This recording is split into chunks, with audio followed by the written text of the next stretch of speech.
Hey guys, how's it going? I'm back here with another video, and before I start this video or get into anything, I just want to let you guys know I've been messing around with mic settings, so if I sound a little different, let me know if you like it, dislike it, whatever that may be.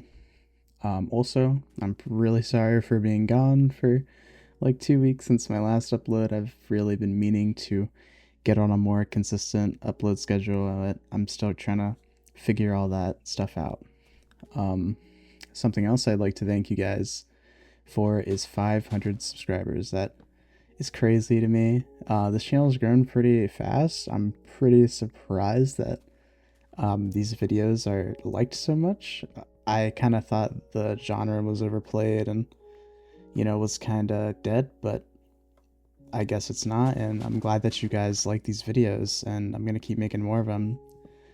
Something else I'd like to mention is that the Discord link for my Discord server is going to be in the description of this video, top of the description, and also in the pinned comment of this video. But yeah, anyways, I hope you guys like this video, and if you do, please leave a like and please subscribe and comment down below and just tell me some feedback to help me make the videos better for you while I still enjoy making them. Anyways, let's get right into these Reddit stories. Alright guys, so getting into this first Reddit story here, it comes from the subreddit r/what should I do? And it reads, friends all finding Jesus, am I going to burn if I don't? Should I convert?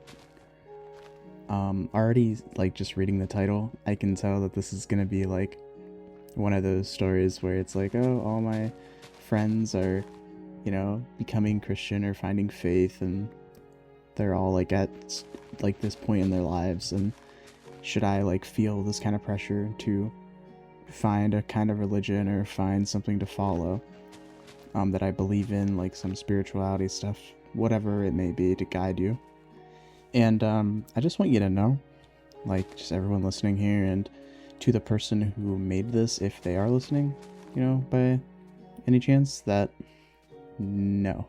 If all your friends are finding religion, it's not a sign for you to.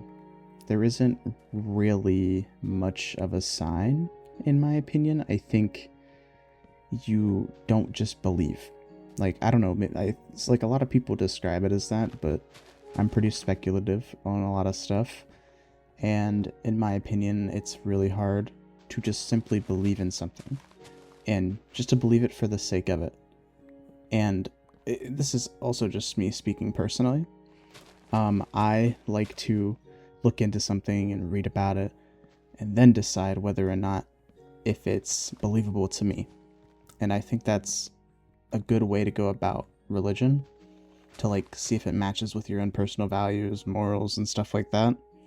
Not to necessarily dig on religious people, but I feel a lot of people who find religion use it to guide them, which can be good, but I often come to the train of thought that, man, maybe these things are better students rather than better masters for us in our life. Maybe we should believe something is wrong because we personally think it's wrong, not because a scripture tells us it is. But, I don't know, that's also just coming from, an agnostic/atheist point of view. I kind of flip-flop between the two because I'm not really too confident in whether or not there's a God, and I'm not too confident in whether or not there isn't, because I can't prove it either way. So there's not too much of a point in making such a, extreme stance on it. But yeah, just wanted to preface that before we get into the story. It reads, so last night my childhood best friend, who I've kept in touch with throughout the years, messaged me. She moved to Florida when we were about to start high school. So anyway, she's got 3 kids, and she has been on and off with their dad for years. But she messaged me last night and said she'd been dealing with a lot, and of course I asked. And she starts explaining, and then she said she had some kind of dream that her boyfriend was in a fight type situation, and she was watching him, and suddenly the place they were at caught on fire, and then angels lifted her up. And basically the next day, she decided that Jesus was coming to her. And so now she's suddenly Christian. And she has sent me like 3 videos of some speaker type people speaking about God and things, and it triggered me because of my last experience with Christians. And so I guess she's suddenly all holy, yet she always loved horror movies, rock music, emo type aesthetic, and a bunch of other things. And then another friend who has been sober for maybe like 6 years is suddenly Christian too. So like, am I doing something wrong? Because you'd think being raised Catholic, I'd be the same way. But I'm not. And now having said friend be like, oh, I think he's coming back, etc. Do I need to convert or something before I end up burning when I pass on? Do I need to believe in anything? Am I going to burn in hell when I pass away? Am I a bad person? Like, I truly don't know what to do. I used to collect crystals and got told doing that was demonic. I got told that the music I play and listen to is demonic, and the movies that I watch are also demonic. So, is there something I can do so I don't feel like I'm just destined to burn in hell? I've heard of other religions like paganism and Wiccan, etc., but I don't know much about them, as I've been told they're all demonic too. I don't know, I'm just very lost, confused, and unsure of what's going on and why it seems everyone around me is turning to be super religious. Because I'm worried that I'll lose a lot of people, and I already have. I also have medical issues, so I'm kind of angry with God, if that makes any sense. So that's another reason I'm not driven into religion right now. Okay, this is kind of a loaded topic. It seems like this person has a bunch of people around them that they consider to be family or close friends or whatever that may be who are religious. She sounds like she was brought up religious, or he, I'm not really sure, the gender isn't specified here, but yeah, they seem to be religion seems to have had a huge part played in their lives negatively. And it seems like right now they're at this kind of crossroads in their life where they're not really sure of what to do, because it seems like there's a bunch of signs everywhere telling them to convert to a religion, to find something to believe in. And if you want me to be honest, I think that this is less of religious pressure and more of peer pressure. It's pretty common for us as humans to want to fit in with the people around us and surround ourselves with people who are like us. And it's a good thing to do that. It's a good thing to have people around you who share common interests, and it's a good thing to have people around you who will, talk to you about the same thing you want to talk about. It's reaffirming and it's good. But one thing I will tell you that from experience, especially being raised as Christian, it's not going to be the path you want to go down sometimes. And that goes for everybody. I think everyone, whether they're Christian, atheist, agnostic, Catholic, whatever it may be, goes through a period of time in their life where they're not sure of it. And they either go in the middle and kind of just be agnostic, which is kind of where I'm at right now. I don't really know whether or not it's true, any of it's true. I don't know. So I don't really actually try and think about it too much right now. But you have some people who go down the other fork in the road who have had experiences that, to them, the only thing that makes sense is some kind of omnipotent God or power outside of their control or comprehension is helping them or telling them to do something. And it seems like, I don't know, maybe the friend who went through addiction, who was, I'm not sure if they went through addiction, but you said they were sober and made a point about it, so I'm gonna assume that they were addicted to some kind of vice at one point in their life. And maybe what guided them out of that and made them see the light was, what they think is a god, or what they think is, religion, or whatever it may be. And your other friend also had something happen to them in a vision or a dream that made them think that too. And I don't think you've came across that point in your life yet. You can't just do everything that, the people you surround yourself with are doing. You can't force something like religion like that, something that's so personal to you and, close to you. It's so intimate. Religion is supposed to be such a intimate thing, and I honestly envy people who have relationships like that with scripture and their God, Jesus, whatever it may be. I'm genuinely envious because I can't put myself in that position to believe it entirely. I just can't do it, and I don't know why. I just think I'm more skeptical, but you should honestly be happy for your friends that they've found a belief system that supports them in their view of the world and helps them cope with, the way the world is going right now, and maybe the way their life has ended up. I think religion is a strong tool to use for that, and I think you should wait. I think you should genuinely wait and just, see if you ever experience anything, or I don't know, read up on the Bible, read up on other religious scriptures and texts, and maybe you can decide whether or not it's within reason for yourself and that maybe you should believe it and follow it and, allow it to help guide you through life.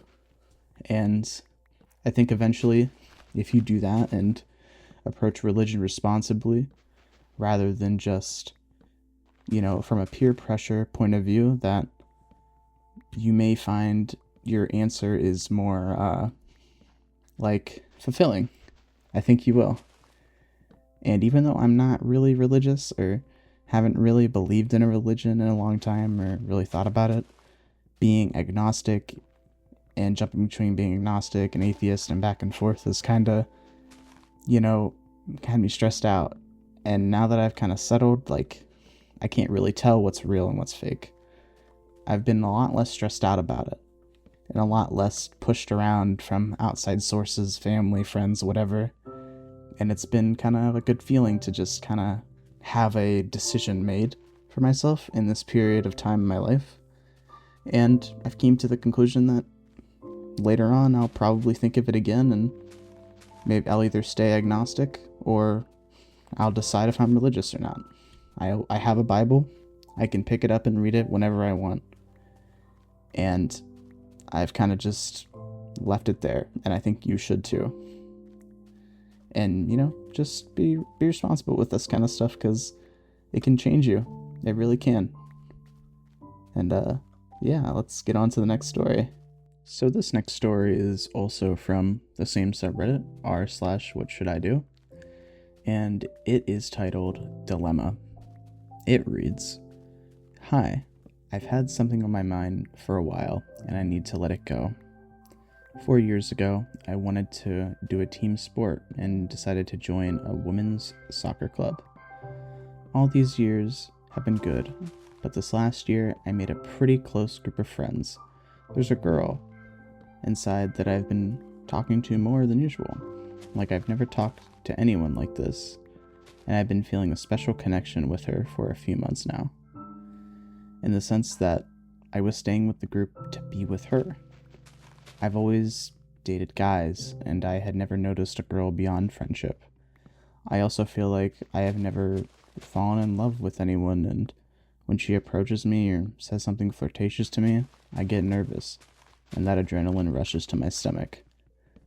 I'm not going to say that physically she is not my prototype, because I have never noticed a girl.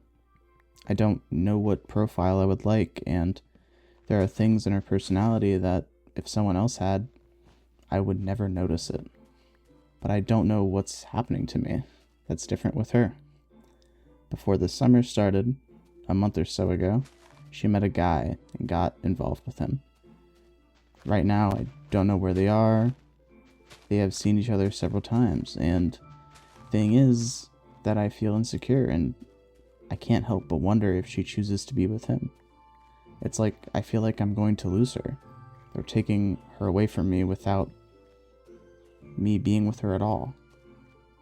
On the other hand, I have felt on several occasions that I can attract her by joking with things like, "Do you like me?" In conclusion, I don't know what's wrong with me, if I'm bi or lesbian, because I feel everything with her without being anything. Okay, this is another deep topic. Yeah, there's a lot of deep topics for these videos. I chose these stories around 3 or 4 days ago, and I kind of I skimmed over them and I kind of knew what I was going into, but the lineup is a little crazy this video. But anyways, getting into this, I think at some point in everyone's lives they come to maybe one of these kinds of situations where they might think they're attracted to the other gender, and they're either, at the end of the day, they're either they are or they aren't, or they're attracted to both genders. There's a lot of ways this can go. I personally believe that the attraction meter, or I guess scale, not meter, scale, is literally that. It's a scale. It fluctuates in the sense where there may be some guys you're attracted to and there may be some women you're attracted to, whether that's romantically, in a friendly way, whatever that may be. I think to make friends with somebody, you have to be attracted to their personality in some kind of way, not romantically again or anything like that, but you do have to have some kind of attraction. And as that bar, or as that scale closes in, I think is when the romantic attraction starts. And I also think sexuality is on a similar scale, where it's you can be bi and, would rather be with a man, but you think there are some women that you can share a connection with and be attracted to them as well. And that goes for men and women, whatever gender you say you are and identify with, that goes with that. It applies to everything on a broad level. But yeah, I think you could probably be attracted to this one woman that you really like and that you've been friends with and you've really taken an interest to. And it could be your first time being genuinely romantically attracted to a woman. Or maybe this is your first time having a really good friend or feeling like you do. I can't really say for sure what it is. I've known people to go through things like this all the time and, tell me later on that they were just really good friends, and at the time they were so kind of not necessarily out of it. I don't think that's the right word, but I guess rose-tinted glasses in the sense where they looked through it in that kind of lens where they thought it was something more, but they were just really good friends and loved them in a friendly way. And I'm not saying that's what's going on here. I don't exactly know, considering these posts are, kind of just summed up versions of what's actually going on and simple versions, but I think you should tell her how you feel at the end of the day. I think that's the best way to go about it, and the worst thing that can happen, I think, is she can turn you down, and if you guys were ever really good friends in the first place, you can just continue being friends, and that's it. I think that's probably the best thing to do, is confront her with your feelings and, give her an option. Be like, hey, I really want to make something happen with you and be with you. And, if she doesn't, then that's fine. Just continue on living, because I know everyone says this, but there sometimes is and sometimes isn't someone out there for you. Sometimes you won't find that person that you love, and if you do find that person you want to spend your life with, you may miss it, the opportunity. You may miss that opportunity entirely, and that's okay, because, life kind of happens, it happens for a reason. Things kind of just go, and you keep pushing on. That's our whole thing as humans. We just keep going and going until we see out the end, and I think it's important to keep that in mind, that we're just humans at the end of the day, and you should just go and talk to her, because I think it would be worth it, whether you got a yes, a no, a maybe, or whatever. I think it'll help you and it'll help clear your mind a lot here. Anyways, let's get on to the next story. So this next story is also from the same subreddit. It is from r/what should I do? And I don't know what I was on, like what kind of kick I was on with this, picking these stories, but I guess I was really fixated on this one subreddit, and I don't know, like I said, I picked these like 3 days ago, so I guess I was just really liking this subreddit. But the title reads, I'm 29 female, watching my friend, 30 female, slip into an affair, and I feel like I'm stuck.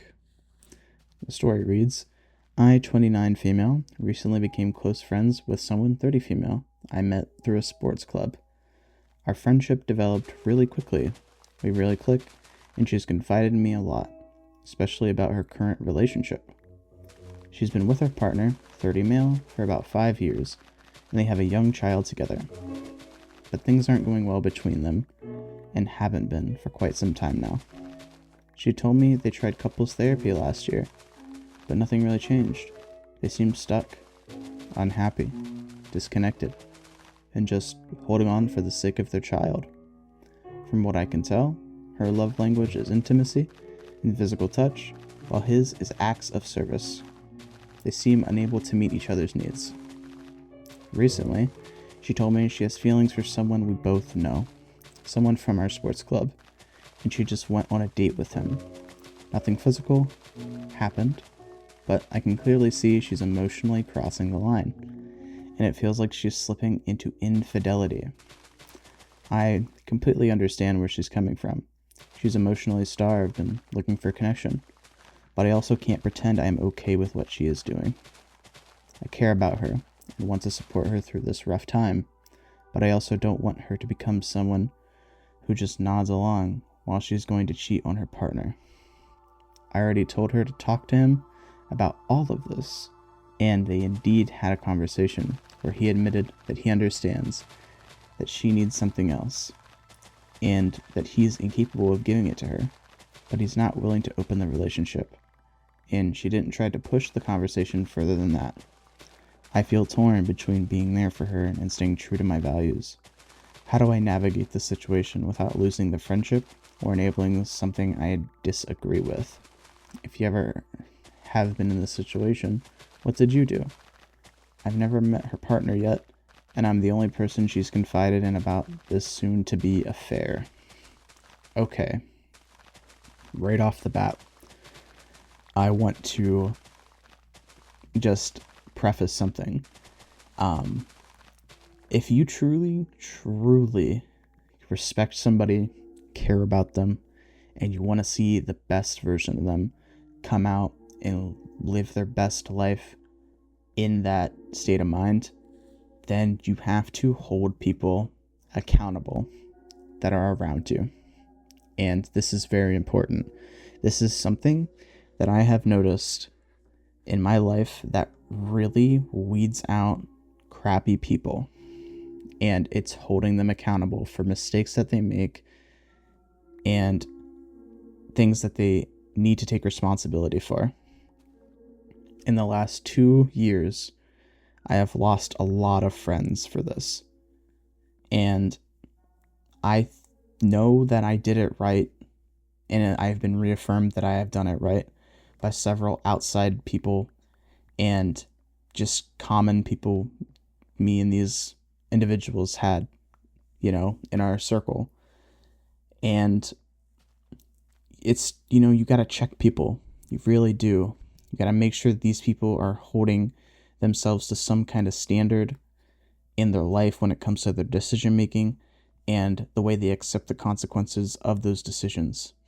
And some people will just say live and let live, but realistically, if you want to grow with your friends and the people around you, want them to come with you, you want to stay with them through your life, you have to keep them on that level. You have to check them on that level too. You have to make sure that they're, taking responsibility for their actions and that they're just being held accountable.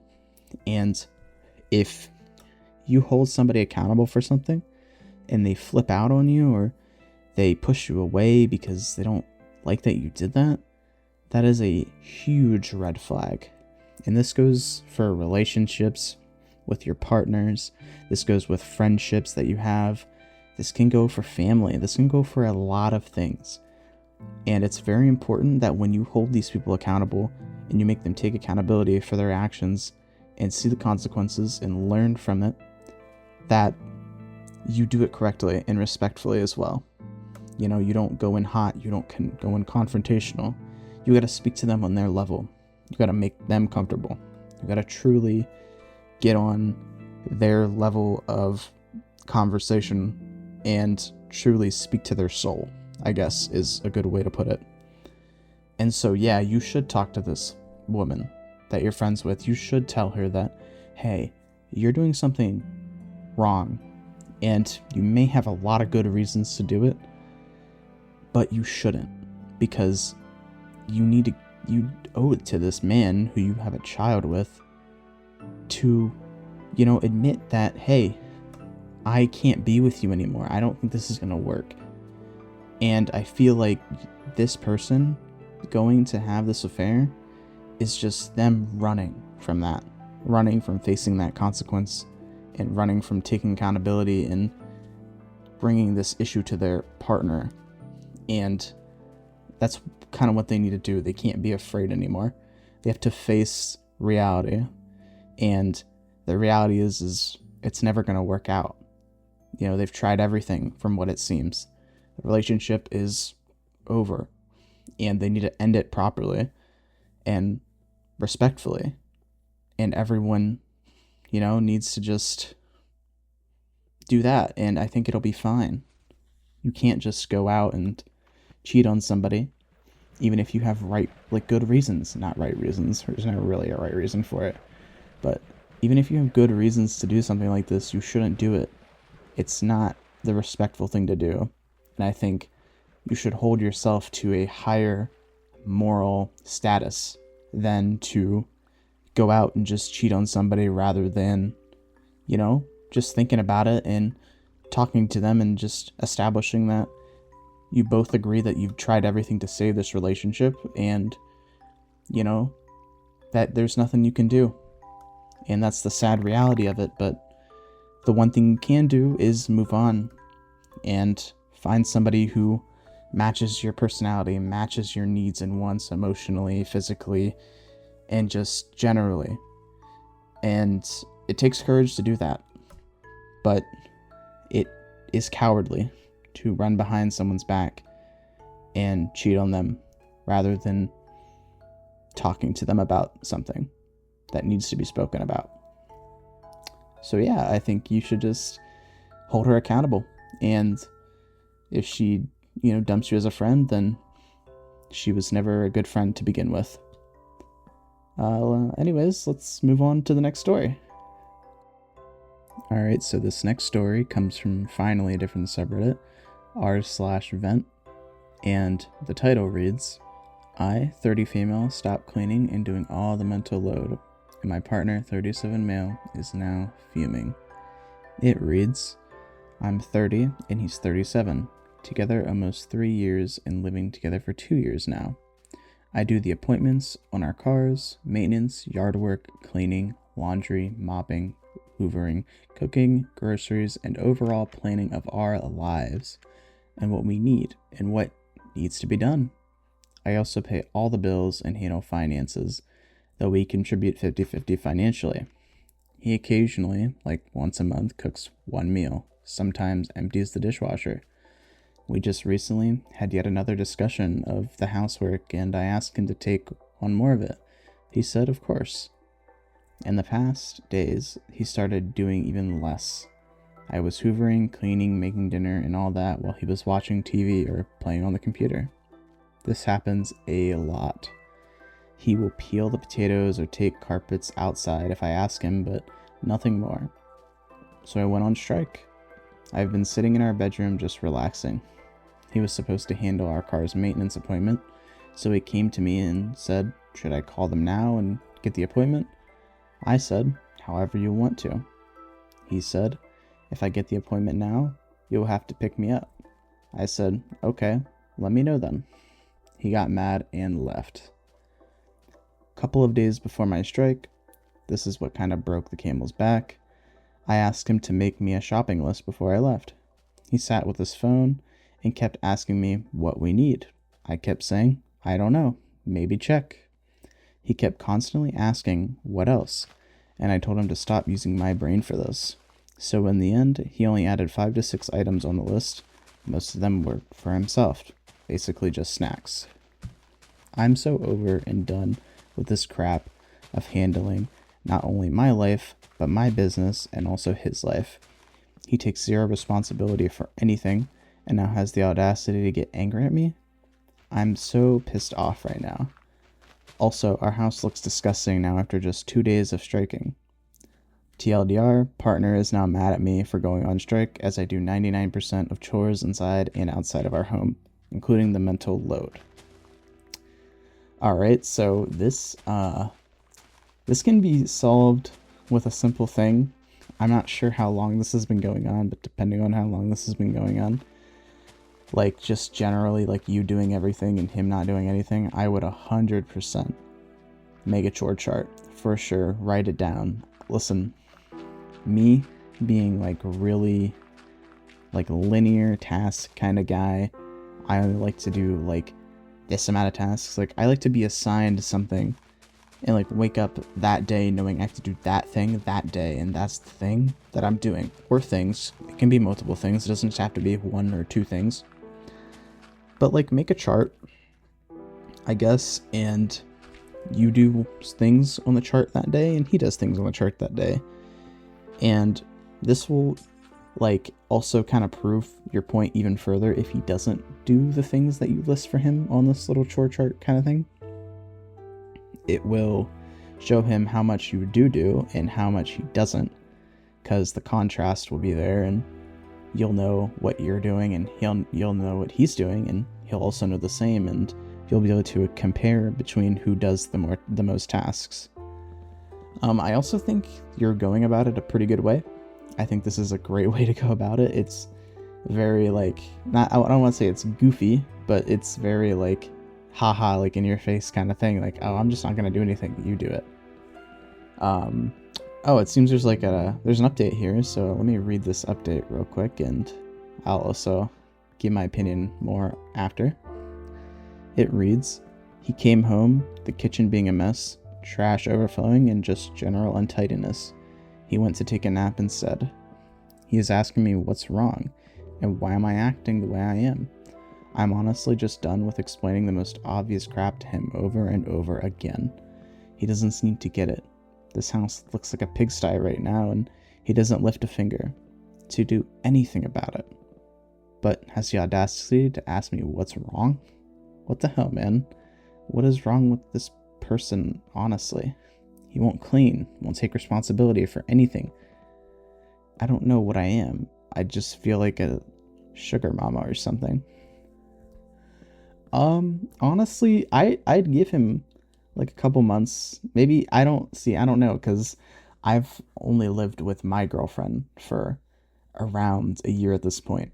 So I haven't really ran into these issues yet. I kind of have, but it's kind of been easily resolved. We just kind of tell each other like, this is your thing and this is my thing. It's very linear. Like, sometimes I'll pick up for things she doesn't do and she'll do the same for me, but most of the time it is like, this is my thing I do, this is your thing that you do, and that's it. And it's been pretty like, it's been pretty easygoing. Like, she'll obviously do things when I'm sick, and same thing for her. Like, but like when something needs done, something needs cleaned, like a dish needs to be washed, like a floor needs to be mopped, it needs to be done. You can't just let that go. It's a house. You live in it. That is your home. Like, things need to be done in your home to make sure that it stays livable and it stays presentable to yourself. And I've also noticed doing chores just generally gives you a more clear mind when you're walking through that area of your house. Like, having all the dishes put away and cleaned and washed makes you feel way more calm walking through your home, and like, oh wow, all my dishes are clean. I have all these dishes I can use. I have all these like just things that are where they are supposed to be, and I feel so relaxed and calm about that, and just things like that. But it doesn't really seem to like getting through to him. I'm not entirely sure why. I don't really think, I'm gonna be honest with you, I just think he thinks you should do it all, and I'm assuming he's making more money than you are, but I'm assuming that's kind of like the thing that he's going to leverage is, I make more money, so you need to do this, this, this, and this, and I don't do anything, basically, around the house, which is very stupid. It should just be 50-50 for everything. Like, everything should be 50-50 in a household like this, because being together, being in a relationship is a partnership. It is a 50-50 split of emotional baggage, of just, mental load and all this other stuff. It's always a 50-50 split no matter what. And, sometimes it's a 30-70, sometimes it's a 90-10 split, like, depending on the state that you guys are in. You pick up for your partner where they can't pick up sometimes, and they'll do the same for you. And it doesn't really seem that he's doing that for you, I'm not gonna lie. And if this approach doesn't work, then honestly, maybe it's time to go find another partner. Leave this guy, because he obviously doesn't respect you enough to cook you a meal, or take out the trash that you do every day, or do your laundry for you, or mop the floors so you don't have to. And it's kind of shitty, but that's kind of just how it works sometimes with people. They're very tunnel visioned in their own life, and they're what they want to do. And so, yeah, just think about that. Keep doing this and see what happens. And if it doesn't work, I think it's time that you just move on and accept that he's probably not going to do it anytime soon. Well, that's the last story for this video, guys. Geez, I've been recording for like 37 minutes. This video has been pretty long. I think it's going to be my longest upload to date, which I don't have a problem with. I feel like you guys enjoy the longer uploads. The more stories, the better. The more discussion, the better. I'm not really sure what it is about the long videos you guys like, but I guess it's just the more the better, I suppose. But let me know what you guys think. I thought these stories were pretty good. I really enjoyed talking about them and reading them off. Give me some feedback in the comments, and don't forget, if you liked this video, please subscribe and like and comment what you think, and anything I can do better to change any of this, to make it a better experience for you while I enjoy making it. So yeah, just let me know, and let me know how you feel about this mic. I've been messing around with the settings and stuff on this software that I have, and I feel for me it sounds pretty good. I'm not too sure how it'll sound for you guys, but just let me know. And also, don't forget to join my Discord. It'll be the top of the description and the top pinned comment. Anyways, thank you guys for watching. I'll see you guys in the next video. Peace out.